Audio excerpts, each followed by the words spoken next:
Ngomong di apa?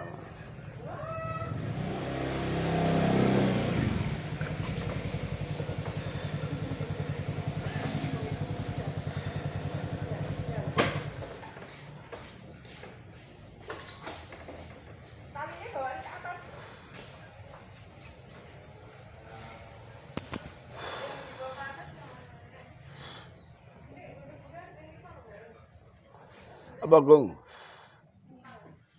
Takon apa? Kalau syariat yang tidak bisa berjalan kayak pisau dan lain sebagainya itu, kita kena dosa nggak itu? Yang dosa harusnya pemimpinnya. Karena bagaimanapun juga hukum tertinggi itu hukumnya Allah. Ya. Ini kan yang banyak disalahgunakan orang itu kan ini. Orang lebih suka mengikuti kebiasaan sosial. Lebih suka mengikuti hukum-hukum umum, hukum-hukum sosial daripada hukum-hukum Al-Quran. Ya. Padahal Al-Quran itu sendiri sudah dijamin oleh Allah keutuhannya, keasliannya, kemurniannya, dan Al-Quran itu diturunkan oleh Allah itu tidak ada keraguan sedikit pun di dalamnya. Ya. Maka zaman Rasulullah itu ada piagam Madinah, di mana perjanjian antara Rasul dengan orang pemimpin-pemimpin orang-orang kafir, orang-orang di luar Islam. Jadi hukum Islam itu benar-benar diterapkan kepada orang Islam. Tapi untuk orang-orang kafir, untuk orang-orang Nasrani, Yahudi, Majusi, macam-macam itu, mereka berhukum kepada hukumnya sendiri.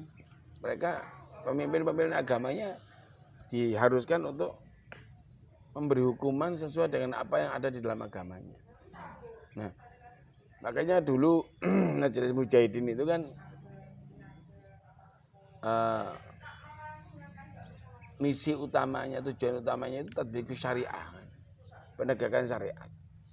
Nah, yang dimaksud penegakan syariat ini syariat Islam untuk orang-orang Islam, bukan untuk orang-orang non-Islam. Maka yang namanya orang yang sudah menyatakan diri syahadat, sudah berikrar syahadat, sudah mengaku Islam dengan mendirikan sholat dan sebagainya itu, ya dia mau tidak mau harus berhukum kepada Al-Quran. Adapun hukum sosial itu ya yang tidak diatur oleh Al-Quran seperti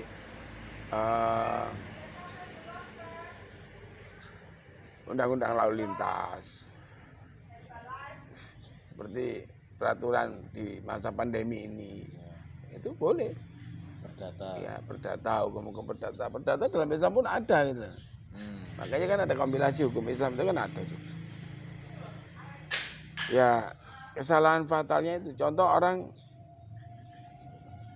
paling kecil aja. Allah itu mengharamkan orang memutus silaturahim.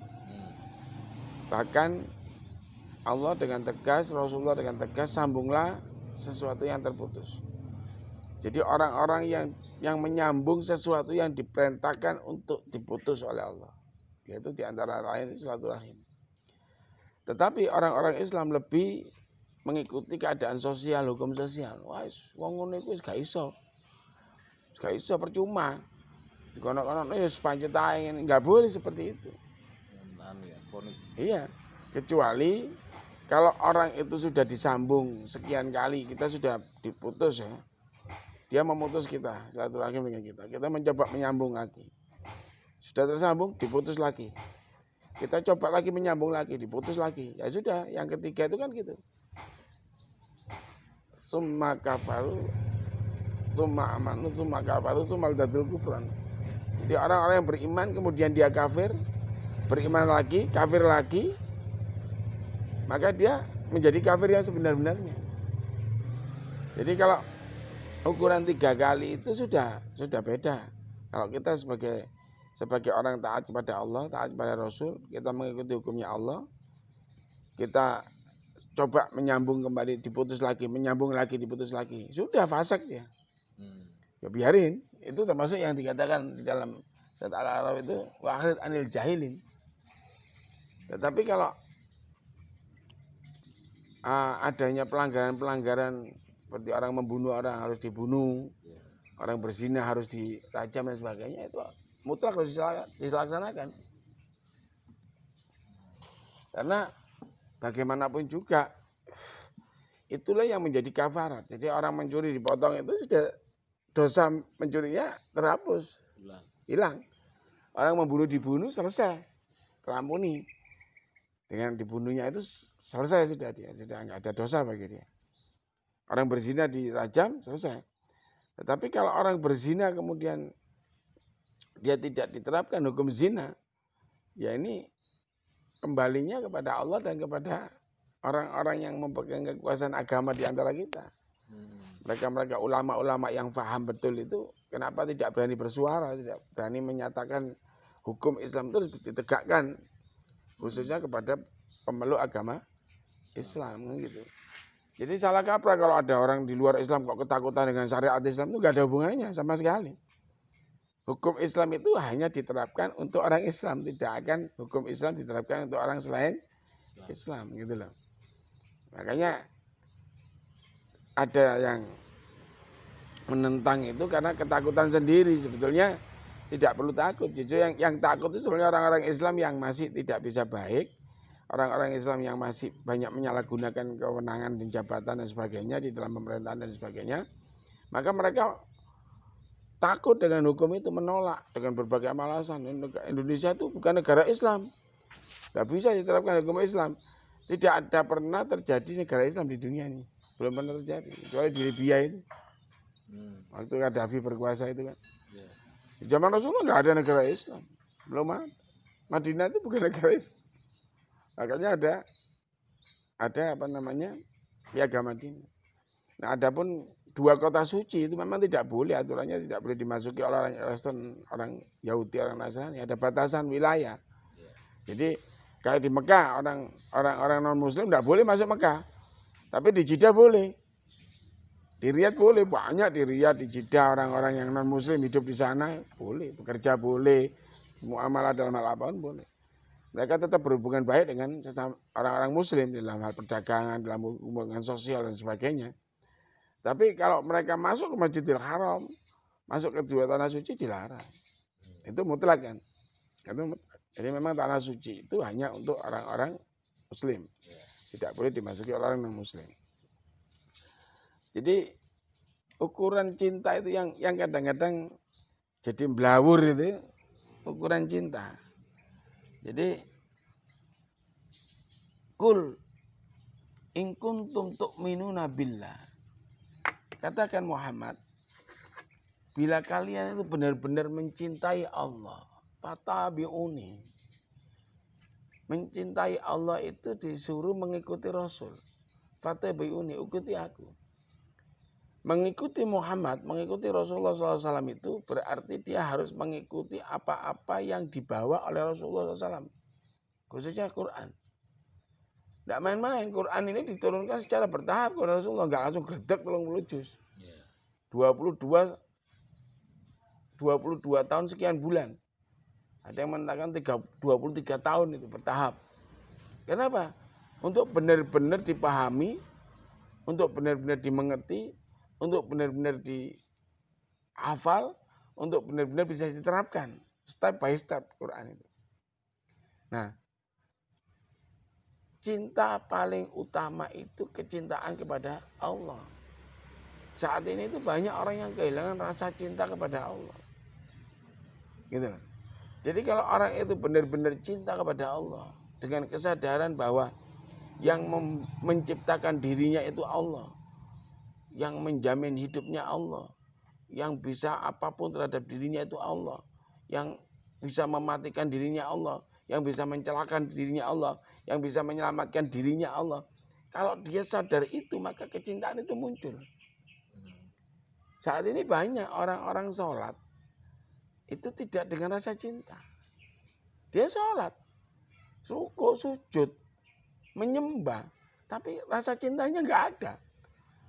Bukan dengan dasar cinta kepada Allah, tapi dasar kewajiban. bahwa sholat itu merupakan kewajiban mutlak yang harus dilaksanakan oleh orang yang sudah bersyahadat. Ya. Karena bila dia tidak sholat maka dia belum Islam gitu. Ya. Jadi syahadat itu baru pintu Islam, pintu untuk masuk Islam. Nah, tanda orang itu sudah benar-benar menjadi Islam, menjadi Muslim, yaitu sholatnya.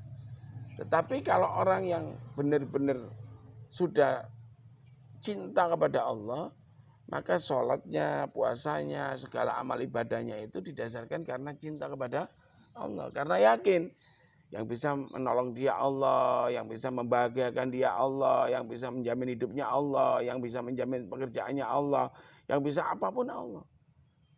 Nah, cinta ini sudah disalahgunakan. Orang kadang lebih mencintai benda, lebih mencintai anak, lebih mencintai istri, lebih mencintai suami, lebih mencintai bapak, ibu, dan sebagainya. Justru kehilangan rasa cintanya kepada Allah dan Rasul. Gitu. Ini yang jadi masalah itu. Jadi ukurannya cinta. Apapun ibadah, bentuk ibadahnya, kalau tidak didasari kecintaan yang mutlak, yang benar kepada Allah, maka ibadah itu tidak ada nilai. Baik nilai mungkin yang tercatat naik ke asnya Allah sana, ke dalam buku besarnya Allah, atau nilai dalam kehidupan sosial. Lawang wis salat tok si korupsi, ya berarti kan dia nggak cinta kepada Allah. Kalau orang itu cinta pada Allah, dia taat pada Allah, dia takut pada Allah. Dia mencuri itu dilarang, ya sudah. Berzina itu dilarang, ya dijauhin. Ya, membenci orang secara berlebihan itu dilarang, dijauhi. Karena ciri orang beriman itu mencintai karena Allah, menerima karena Allah, menolak karena Allah, membenci juga karena Allah. Tidak sekedar dengan nafsunya. Gitu. Jadi yang terpenting di dalam hidup itu, bagaimana kita menumbuhkan rasa cinta kita yang sebenar-benarnya cinta kepada Allah. Kalau orang sudah cintanya kepada Allah luar biasa, pasti dia cinta kepada agama Allah. Cinta kepada Islam. Nah kalau sudah cinta sama Islam, pasti dia membela Islam. Pasti dia menghidupkan Islam. Pasti dia menjaga Islam. Tidak Islam digawe tameng, digawe bumbu dan sebagainya. Digawe kedok, banyak. Gitu. In kuntum tu'minuna billah fatabi'uni. Yuhibbukumullah wa yaghfir lakum dzunubakum.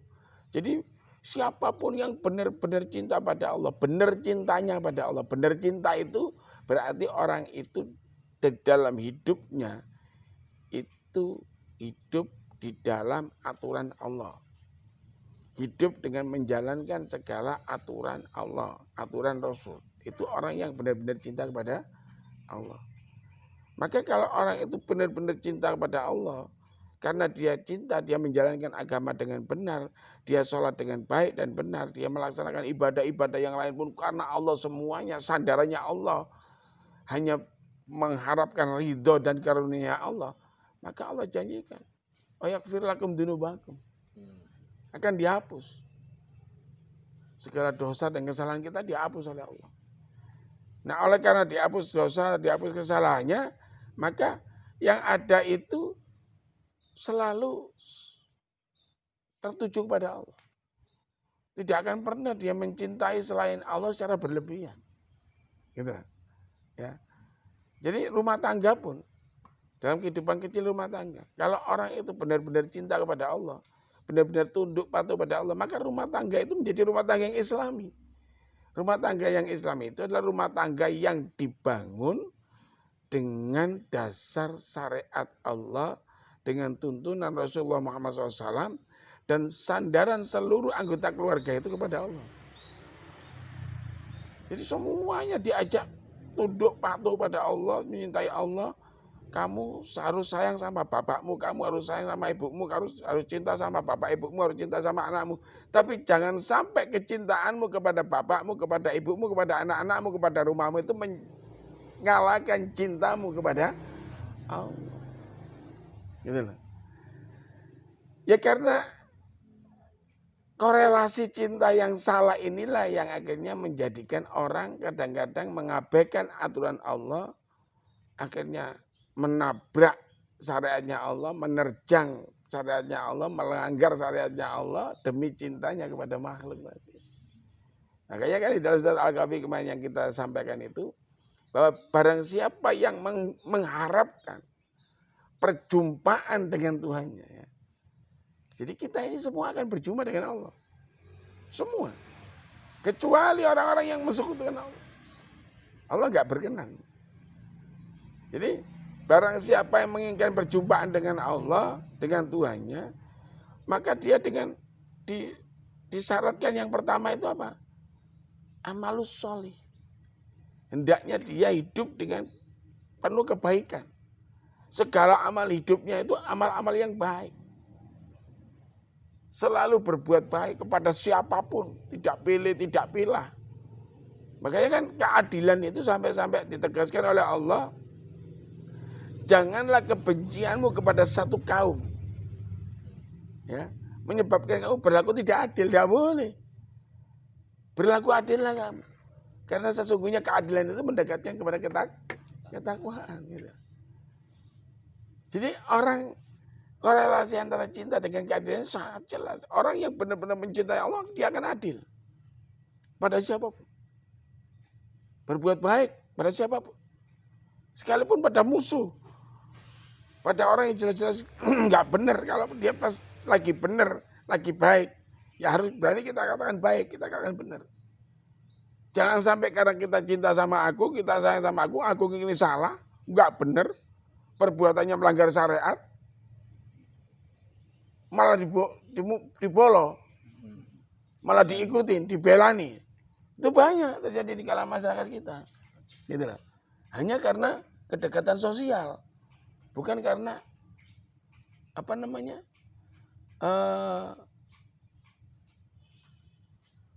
kecintaan karena Allah.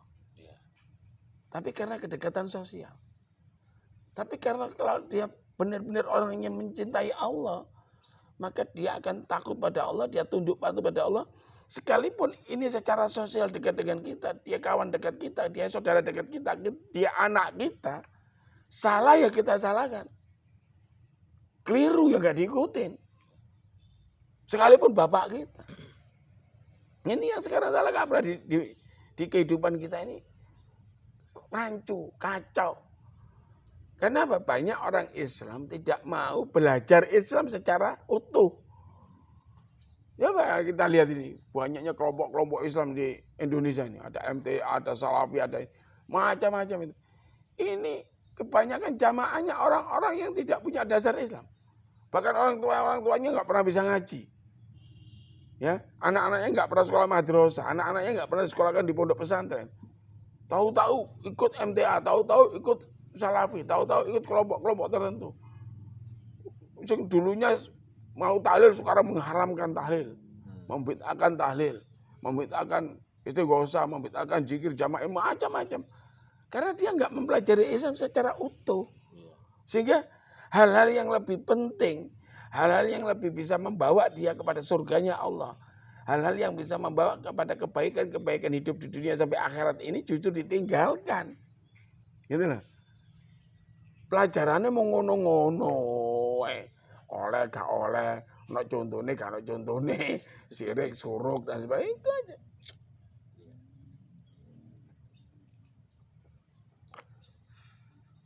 Jadi hal itu sudah disampaikan oleh Allah dalam Quran surat At-Taubah ayat 9.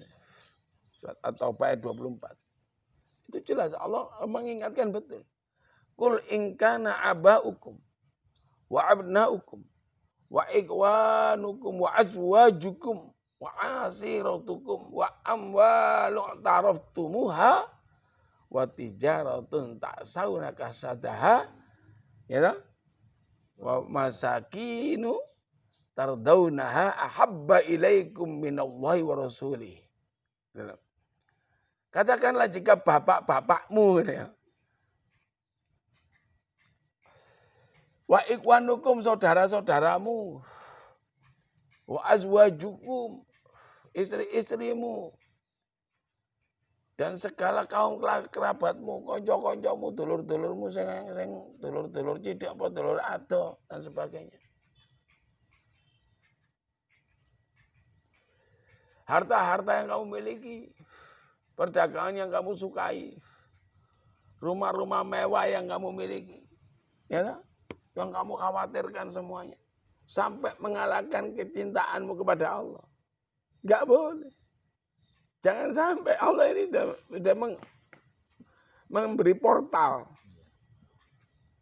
Katakan kepada mereka, jika bapak-bapak mereka, jika saudara-saudara mereka, jika istri-istri mereka, jika perniagaan mereka yang mereka khawatirkan kerugiannya itu, harta benda yang mereka miliki, rumah-rumah mewah yang mereka miliki, semuanya itu sampai mengalahkan kecintaan kalian kepada Allah.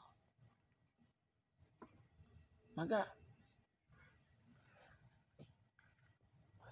wajihadi fi sabilihi, dan memalingkan muka kita dari berjihad di jalan Allah. Jihad di sini yang dimaksud bukan jihad kita, ya.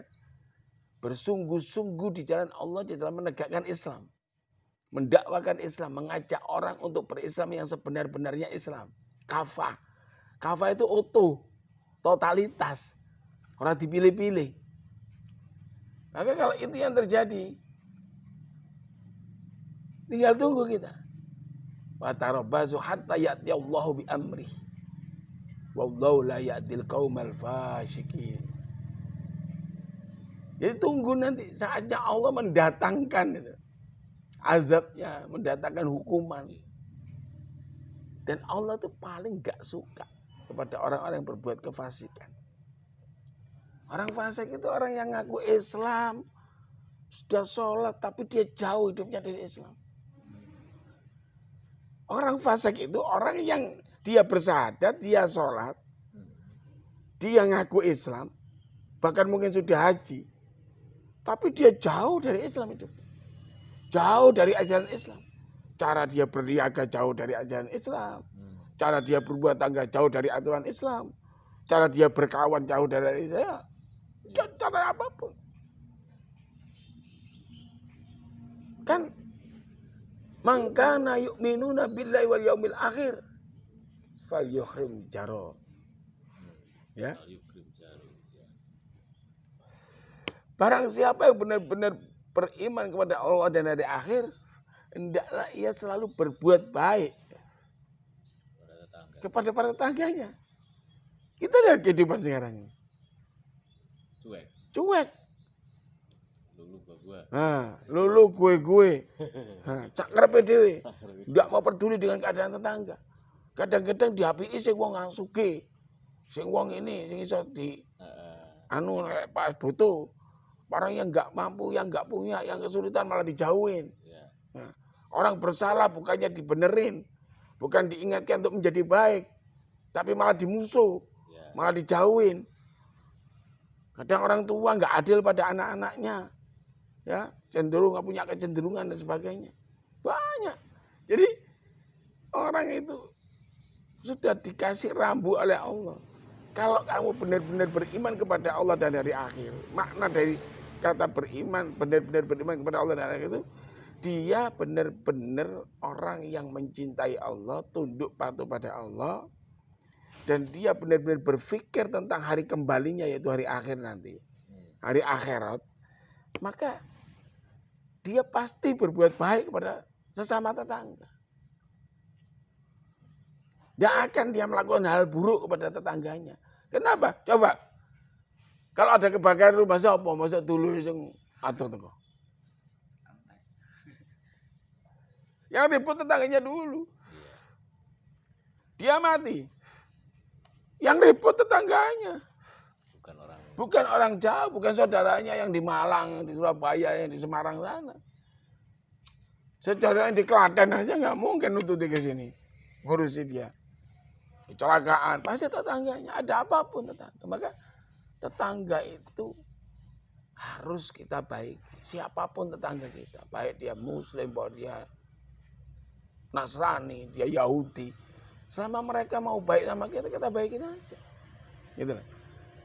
Jadi ukuran baiknya orang iman itu diukur dari situ. Seberapa besar dia berbuat baik kepada seberapa mampu dia berbuat baik kepada sesama tetangga.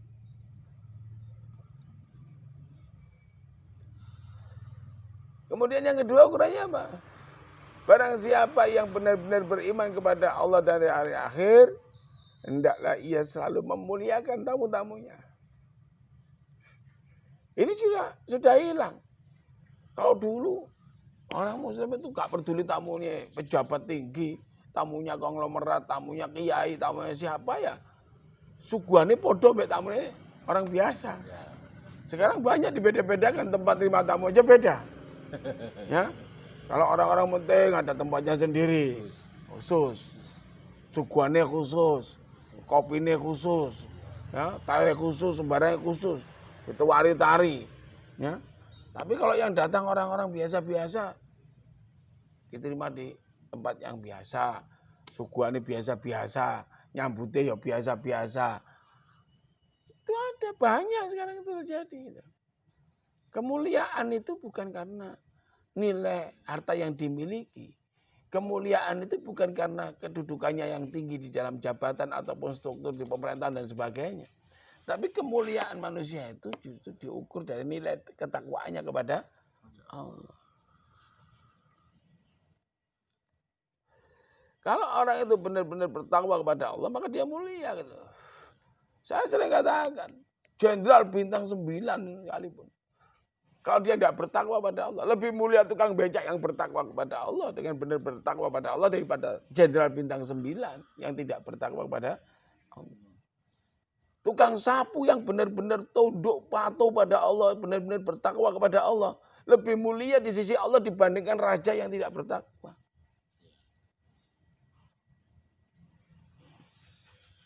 Tukang gojek yang lebih mulia, yang benar-benar bertakwa pada Allah, lebih mulia dia dibanding konglomerat yang tidak bertakwa kepada Allah. Jadi kemuliaan itu terletak pada nilai ketakwaannya kepada Allah. Tapi orang mengukurnya dari harta, dari jabatan, mengukurnya dari hal-hal yang ya duniawi semuanya gitu loh. Apa ini harus hati-hati. Banyak banget. Orang kadang-kadang sok seperti pokoknya kudu nyontoh Kanjeng Nabi. Harus mutlak orang Islam harus contoh Kanjeng Nabi. Yang tidak dicontohkan Kanjeng Nabi itu tidak boleh dikerjakan. Ya lihat dulu apa dulu gitu loh. Dia sendiri dalam hidupnya lebih banyak nggak nyontoh kok, tapi dia sok-sok nyontoh gitu. Gitu. Kalau orang bertakwa itu memang sandaran utamanya Quran dan Sunnah Nabi. Contoh teladan utama Nabi. Tapi bukan berarti orang lain yang bisa memberikan contoh-contoh kebaikan. Mungkin yang zaman Nabi belum sempat memberi contoh kebaikan itu tidak boleh diikuti. Gitu loh. Ya. Ini yang salah gitu loh. Jadi sesempurna-sempurna Nabi di zamannya itu ada hal-hal baru saat ini yang baik yang belum pernah dilaksanakan Nabi. Yang belum pernah dijalankan oleh Nabi. Ya. Ini yang kadang-kadang nggak dipahami. Dulu zaman Nabi kan tidak ada perusahaan. Ya. Tidak ada pabrik. Tidak ada lembaga-lembaga seperti sekarang. Nah kalau sekarang ada perusahaan, ada lembaga-lembaga, ada pabrik dan sebagainya. Yang di situ orang mengatur, orang memberikan contoh-contoh kebaikan di dalam melaksanakan tugas dan kewajibannya di dalam perusahaan itu. Bukan tidak boleh diikuti gitu. Tapi harus tetap di dalam hatinya contoh teladan, contoh utama dalam kehidupan apapun itu Rasulullah itu harus mutlak gitu.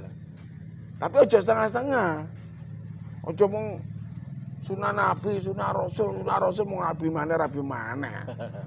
Dalam hal makan enggak nyontoh Nabi.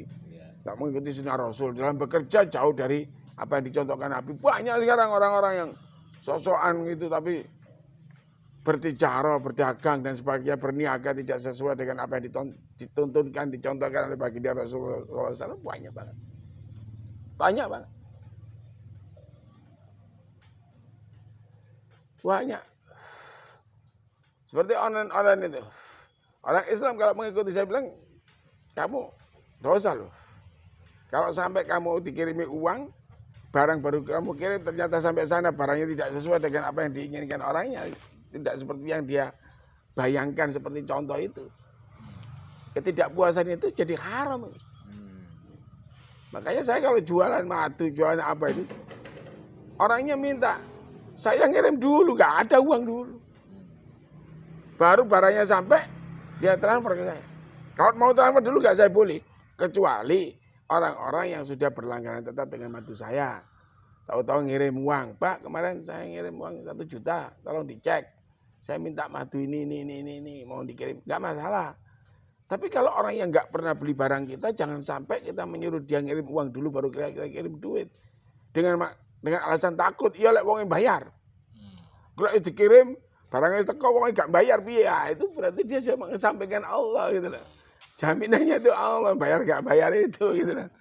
Nah, kok takut nggak dibayar. Sekalipun nggak dibayar kamu nggak rugi kok. Loh iya. Saya pernah ada orang baru kenal sama saya di kereta api, ngobrol di kereta api soal madu. Kemudian dia tertarik dengan penjelasan saya. Besoknya dia telepon saya. Pak, saya mau nyoba pesan madunya, Pak. Oh, pesan berapa? Pesan 6. Ini. Boleh? Insyaallah besok saya kirim, Pak. Saya minta nomor rekening. Oh, jangan dulu, Pak. Saya kirim dulu aja. Bapak terima barangnya, Bapak cocok dengan barangnya, Bapak anggap sudah sesuai dengan apa yang saya jelaskan kemarin, transfer. Islam itu mengajarkan jual beli itu ada barang, ada uang. Ya. Ada uang, ada barang gitu loh. Tapi sekarang dengan penjualan dilanggar semua gitu. Dan orang-orang Islam ikut semua. Ini pola dagang orang-orang kafir, ya. Cara dagang orang-orang kafir yang tidak layak diikutin. Tapi nyatanya diikutin. Bahkan tidak sedikit orang-orang yang mengaku seperti itu. Lek gak Quran hadis gak gelem, tapi tak kala ngirim barang jauh dikirim dhisik duwe. Hah. Niru sapa kowe? Katanya kalau ndak Quran hadis enggak mau. Saya pernah itu. Ya begitu kan? Jangan begitu. Saya pernah membatalkan orang pesan barang ke saya, nilainya itu hampir 10 juta. Sudah saya packing. Barang sudah saya packing, sudah saya bawa ke ekspedisi, saya foto kantor ekspedisinya, saya foto barangnya, saya kirim ke WA dia.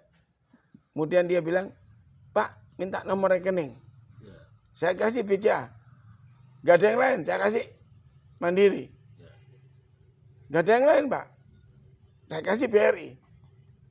Terakhir dia tanya, apa Bapak enggak punya bank syariah? Atau bank muamalat? Bank syariah Mandiri atau bank syariah BRI dan sebagainya.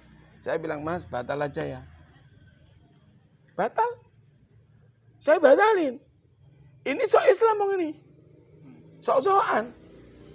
Gak ada hubungannya antara Bank Mandiri, Bank BCA, Bank Syariah. Gak ada hubungannya dengan perdagangan. Bank ini hanya wasilah saja. Jalan kita untuk mengirim uang. Ngapain dikait-kaitkan dengan masalah riba dan sebagainya. Ribanya di mana? Orang ngirim duit aja kok riba. Kalau saya transfer dari BCA ke BRI kena cas biaya transfer 6.500 wajar loh. Wajar. Coba ngirim mau duit di merono. Piro biaya nih orang. Loh. Wajar tuh gak ada ribanya di situ, tapi kalau keberpihakan gitu. Berpihakan gimana? Ya, ini kan syariah. Kita harus berpihak kepada yang syariah gitu. Banknya. Ya. Terus syariahnya yang mana? Tulisannya. Ya, tulisannya toh. BCA syariah sing duwe sapa? Cina. Ya. Ya BCA. BCA. Awalnya modelnya sapa? BNI syariah sing duwe Bank BNI. Iya. Terus kalau kita teliti bener antara BNI syariah dengan BNI yang enggak syariah itu apa bedanya sih? Mau beda istilah saja kok. Wasilnya podo kabeh. Mung jenenge tok syariah. Saya batalin, Pak. Batalin betul. Karena apa? Apa Islam itu tidak seperti itu gitu loh. Enggak akan membatalkan sholatmu, enggak akan membatalkan ibadah hidupmu yang lain. Dan tidak akan menjadi haram uangmu itu bila dikirim lewat BCA gitu loh. Ini berlebihan, berarti orang itu belum benar-benar belajar Islam, belum benar-benar memahami Islam, belum benar-benar menerapkan Islam di dalam kehidupan gitu. Ya, karena yang promosi itu kan ustad itu, Bank Syariah itu. Oh, saya pernah kok perumahan syariah. Ya pernah nih, datang ke kantor perumahan syariah di Malang. Baru datang itu duduk, udah disuguhi buku, buka. Bahaya-bahaya riba. Dijelaskan satu persatu. Sampai terakhir itu, dosa riba yang paling ringan itu seperti menzinai ibu kandungnya sendiri. Waduh. Top ini. Ya saya mandu-mandu aja. Begitu selesai penjelasan, saya tanya. Yang kafling ini bagaimana, Pak? Pak kafling bagaimana ini. Dah, kalau gitu gini. Seandainya saya ngambil yang kafling ini, ya, yang tipe rumah ini yang ada kolam renangnya ini, saya bayar 200 juta. Sisanya saya bayar berapa tahun, berapa lama, dan berapa saya harus ngangsur. Apa katanya? Beda Pak. Harganya beda. Harganya beda. Kalau Bapak beli cash, ini harganya. Kalau Bapak belinya kredit, ini hitungannya. Tak gobrak mejanya langsung. Dua harga di dalam Islam itu haram. Ojo ngomong riba kowe. Lek iki tak dol kontan 10, lek mbok kredit ping 3 15 itu haram limanya sudah. Itu yang riba. Itu bayar riba. Oh, Gitu. Kalau jual kredit, ya jual kredit saja. Saya jual kredit ini HP. Berapa, Pak? Uang muka 200. Angsurannya 150.000 kali setahun. Waduh. Kelamaan, Pak. Gimana kalau saya ansur 300? Boleh. 150 kali 12. 1.800.000. Bagi 6. Pas, 300. Loh kok enggak beda? Enggak beda. Islam itu satu harga. Lek kowe arep dolan kredit, cut gak ana rego kredit. Lah ngono kok ngomong riba ngono lho. Ini bayar riba. Yang dimaksud dia syariah kenapa? Enggak ada denda. Enggak ada penalti. Enggak ada ini itu. Tapi tetap bunga ada. Wong selisih harganya ada kok, beda kok. Ayo coba itu FIM syariah. Aman teko. Terus tugasnya Dewan Syariah Nasional itu apa gitu loh. Saya bingung kadang-kadang. FIM syariah itu kalau antum kredit motor atau mobil di FIM, setahun itu sama 2 tahun beda. 3 tahun beda. Loh syariahnya di mana gitu loh. Semua leasing begitu. Lah iya. Lah kalau masih ada beda harga itu berarti riba di situ.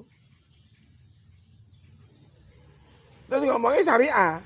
Syariah ini yang di. Ini kan salah kaprah gitu loh. Jadi orang hidup itu lebih mengikuti aturan sosial daripada aturan Quran dan Sunnah. Ini yang bahaya. Jadi makanya kadang-kadang orang kalau sama saya ya kapler lah. Saya kalau beli mobil mau kredit, saya nggak tanya harga kontan. Yang ditanya harga kredit. Saya nggak tanya harga kontan. Mas, mobil ini saya punya uang 100 juta. Sisanya saya bayar setahun. Hitung nomor. Kalau saya hitungnya setahun sampai 2 tahun, nggak perlu. Saya perlu setahun kok. Udah. Jadi satu harga itu saja. Jadi saya nggak mau lihat harga setahun, 2 tahun, 3 tahun. Maka itu sudah riba juga gitu. Gitu loh. Nah, saya dulu pernah mau bikin leasing yang benar-benar leasing yang Islam, leasing syariah. Tapi ya banyak yang ketakutan juga. Yang terpenting itu. Jadi di dalam hidup itu yang terpenting cintai Allah dengan sepenuh hati, dengan sepenuh jiwa, dengan kesadaran kenapa saya harus mencintai Allah dengan sepenuh hati, sepenuh jiwa, dengan segala apa yang saya miliki. Karena saya hidup itu dihidupkan oleh Allah. Saya bisa apapun karena dibisakan oleh Allah. Yang menguasai diri saya secara mutlak, yang mengatur segalanya yang ada pada hidup saya itu Allah Subhanahu wa taala. Maka tidak ada alasan saya tidak mencintai Allah. Maka barang siapa yang benar-benar cintanya kepada Allah mutlak, dia akan tunduk, patuh dan taat hanya kepada Allah, hanya kepada Rasul. Tidak ada pada yang lain. Oh udah, mau dibunuh silakan. Mau dipenjara, monggo. Daripada kehilangan agama saya. Daripada tergadaikan akidah saya. Udah. Sekarang enggak. Asal jabatan tinggi, akidah itu. Islamnya dikesampingkan. Agama di nomor sekian kan. Hidup di dunia ini tidak akan lebih dari 100 tahun. Tidak akan lebih dari 100 tahun. Percaya sama saya. Insya Allah. Kalaupun ada orang yang umurnya di atas 100 tahun, lebih sedikit itu bisa dihitung jari. Yang lain malah kebanyakan di bawah 100 tahun. Nah, kita mau macam-macam itu walah, ngeri ya. Neng kuburan itu dewean. Yang harus diingat sama kita itu, kubur itu bukan tempat peristirahatan terakhir kita. Kubur itu hanya tempat transit kita menuju akhirat. Di kubur itu ada siksa, ada nikmat. Itu yang harus dipikir. Kebanyakan kita nggak mikir ke sana. Nggak mikir mati kita bagaimana, nggak mikir. Sehingga Islam dicampur adukkan. Padahal sudah dijelaskan sama Allah dengan tegas. Wala talbisul haqqo bil batil. Jangan kamu campur adukkan antara yang hak dengan yang batil. Wa ta'tumul haqqo wa antum ta'lamun. Kalau tahu itu kebenaran, itu benar, sampaikan. Jangan ditutup-tutupi. Nggak ada setengah benar itu nggak ada. Sekalipun itu pahit, sekalipun kita harus dipenjarakan, sekalipun kita harus dimusuhi, sampaikan kebenaran. Ya, saya mendengar ini, mudah-mudahan nggak benar ini. Ya. Saya mendengar rekeningnya Munarman diblokir, rekeningnya seluruh keluarganya Habib Rizik dan rekeningnya pribadi Habib Rizik diblokir. Ini kebatilan yang luar biasa. Ini zalim ini. Berlebihan. Sangat berlebihan, nggak boleh. Apalagi yang blokir-blokir pemimpin-pemimpin ini banyak yang Islam kok membiarkan kebatilan, kedoliman kayak begini ini nggak boleh. Ya salahnya Habib Rizik apa ya sudah penjaraan sesuai dengan salahnya itu aja gitu loh. Oh dia nggak mencuri kok. Rekeningnya dia didapat dari hasil usaha, didapat dari mungkin dikasih simpatisannya dan sebagainya, itu sudah nggak perlu dipermasalahkan. Ini kan mau bunuh pelan-pelan. Kalau betul-betul diblokir seluruh rekening keluarganya itu membunuh pelan-pelan ini. Mereka nggak bisa ngambil uang, terus mau makan pakai apa? Mau ngemis. Loh, ini nggak sadar. Yang blokir ya nggak sadar bahwa dia bisa mati. Yang blokir nggak sadar bahwa dia juga bisa pensiun. Yang blokir nggak sadar bahwa dia juga bisa bersalah. Yang blokir nggak sadar bahwa dia bisa sakit. Yang blokir nggak sadar bahwa dia nanti bisa mati. Mati itu ya butuh wong liya, Cak. Orang enek jenderal mati budal dhewe ra enek. Mati yo dikubur wong akeh. Diterkoki wong liya gitu. Masih butuh orang lain gitu. Ini yang salah kaprah. Makanya kan karena dia kecintaannya kepada Allah ini tidak ada. Rasa cintanya kepada Allah ini sudah tergantikan dengan rasa cinta kepada yang lainnya. Cintanya kepada Allah sudah tergantikan dengan cintanya kepada jabatan, kepada pangkat, kepada kedudukan, kepada harta, kepada macam-macam. Maka yang terjadi ngawur, liar. Orang jadi liar ya karena itu tadi, meninggalkan ajaran Islam yang sebenar-benarnya ajaran. Meninggalkan Al-Quran yang merupakan hukum tertinggi dari Allah Subhanahu wa ta'ala. Meninggalkan Al-Quran yang merupakan pedoman hidup bagi setiap orang yang mengaku dirinya muslim. Meninggalkan Quran yang merupakan petunjuk bagi kehidupan dalam menjalankan kehidupan, dalam menjalankan apapun dalam kehidupan. Quran ditinggal ya sudah habis. Fasik dia. Dan orang-orang fasik itu kalau dia tidak benar-benar bertobat kepada Allah, habis ya. Akan habis semua amalnya. Terbakar seluruh amal baik. Tidak ada ampun bagi orang-orang fasik itu. Jadi hati-hati. Pokoknya yang penting awak dhewe iki ayo belajar benar-benar mencintai Allah dengan segenap jiwa raga kita. Menempatkan Allah pada tempat yang sebenar-benarnya, tempat yang setinggi-tingginya. Tidak ada yang hebat kecuali Allah. Yang maha hebat cuma Allah, yang maha kuasa cuma Allah, yang maha segala-galanya cuma Allah. Hanya Allah yang jadi sandaran hidup saya. Hanya Allah yang jadi gantungan hidup saya. Hanya Allah yang menjadi harapan saya dalam segala hal hidup saya. Titik.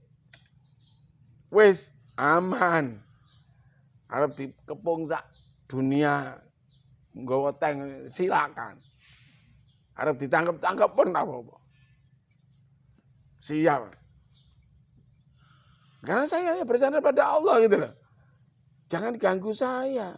Saya tetap tunduk patuh kepada aturan-aturan pemerintah. Saya tetap tunduk patuh pada aturan-aturan yang dibuat oleh pemimpin-pemimpin ini yang tidak bertentangan dengan Quran, tak ilui. Tapi kalau sudah bertentangan dengan Al-Quran, bertentangan dengan Sunnah Rasul, saya tidak akan mengikuti. Jangankan yang ada aturan, yang nggak ada aturannya pun, kalau itu bertentangan dengan Al-Quran dan Sunnah, tidak akan saya ikuti. Al-Quran tidak mengatur. Al-Quran tidak punya aturan seperti itu. Rasul belum memberikan aturan seperti ini.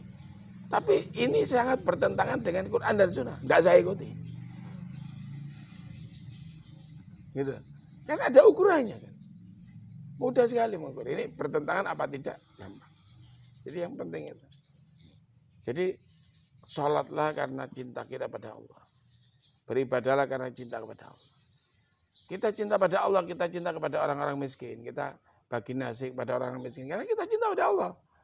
Karena kita merasa dicintai Allah, kita mencintai Allah, kita membagikan apa yang diberikan Allah pada kita kepada yang berhak.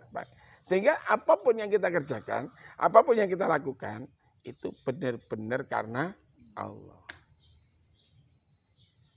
Enak. Urip itu pasti enak ya. Insyaallah. Ya.